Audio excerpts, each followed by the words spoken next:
Welcome back, Love Nation. This is Nina. Like, share, and subscribe. Thank you to everybody that has been coming to my channel. Like this video, share this video, and hit that notification bell so you know when I drop my next one. We're going to get straight into this. This is a re-upload of the Alec Baldwin Rust investigation documents. These are the initial documents compiled right after the incident happened. This will be a three-part series, so if you have not subscribed yet, definitely subscribe now.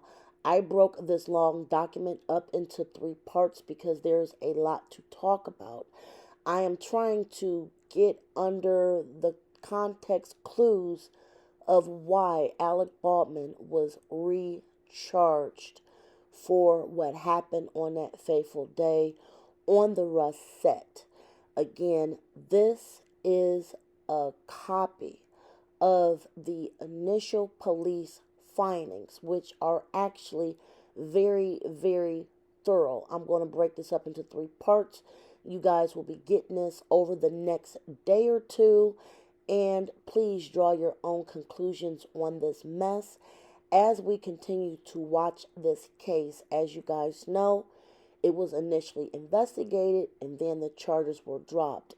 He now has been recharged for the deletion of Lena, and we are going to get into this. Again, these are the official police documents.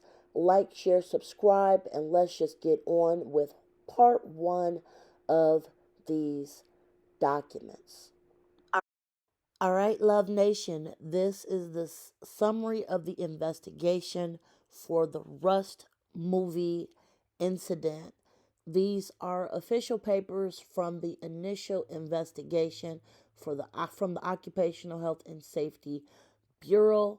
This will give you background on what is accumulatively going on with this case, and if you guys have any questions on if someone actually might be charged, because I am hearing that charges may come down this week.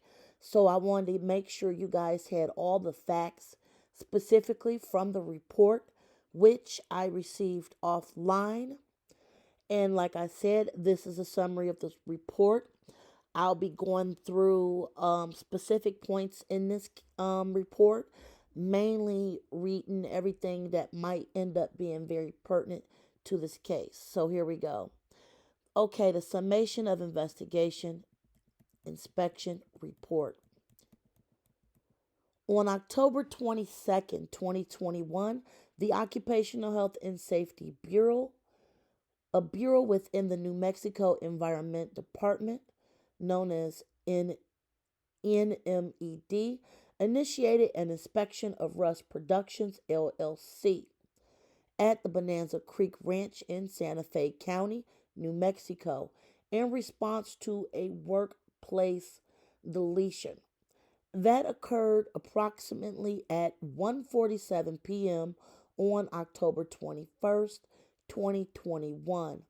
The New Mexico Film Office, which is part of the Economic Development Department, initially notified OHSB of the incident on the evening of October 21st, 2021. OHSB was notified of a pow pow related incident occurring that injured two employees, with one succumbing to their injuries. OHSB assigned the inspection to Compliance Officer Lorenzo Montoya. The deleted was Helena Hutchins, who was the Rust cinematographer, and the second injured employee was Joel Sousa, who was the Rust director. Bonanza Creek Ranch is located in Santa Fe County, New Mexico. Hosts locations utilized by movie and television productions for well over 70 years, including an entire Old West town with a saloon, a jail, a chapel, and other Western staples. The Pow Pow incident occurred within the chapel at the southwestern edge of Old West Town. On Friday, October 22nd, 2022 at approximately 12:30 p.m. There was an attempt to inspect the site, Bonanza Creek Ranch. Upon arrival at the site, three security guards present attempted to contact a representative of Rust by phone to confirm that I should be allowed on the site. This is according to the inspector. The company representatives informed me that I would be allowed entry, but not be allowed to take pictures or conduct interviews until a warrant was acquired. After being denied the ability to inspect the site by the sheriff's office and the company, I left. On October 24th, 2021, following the sheriff's office release, the site Russ granted NMED access to inspect the site without warrants. On Monday, October 25th, 2021, as a conduction was open, an open conference and walk around of the work site, including the chapel. In attendance from NMED were CO Montoya, Compliance Supervisor Melissa Romero, and Assistant General Counsel Mia Napolitano. Representing Russ was Denise Stevens and Gabriel Pickle, line producer. Also present was Jessica Hoffman, field representative of the International Alliance for Theatrical Stage Employees, the IATSE union. As a low budget contract film, not all employees were union members. However, all employees were covered by a collective bargaining agreement with IATSE. Following the walk around on October 25th, OHSB held the first closing conference outside the chapel with Gabriel Pickle and Denise Stevens. Rust informed representatives that OHSB would follow up to schedule employee interviews.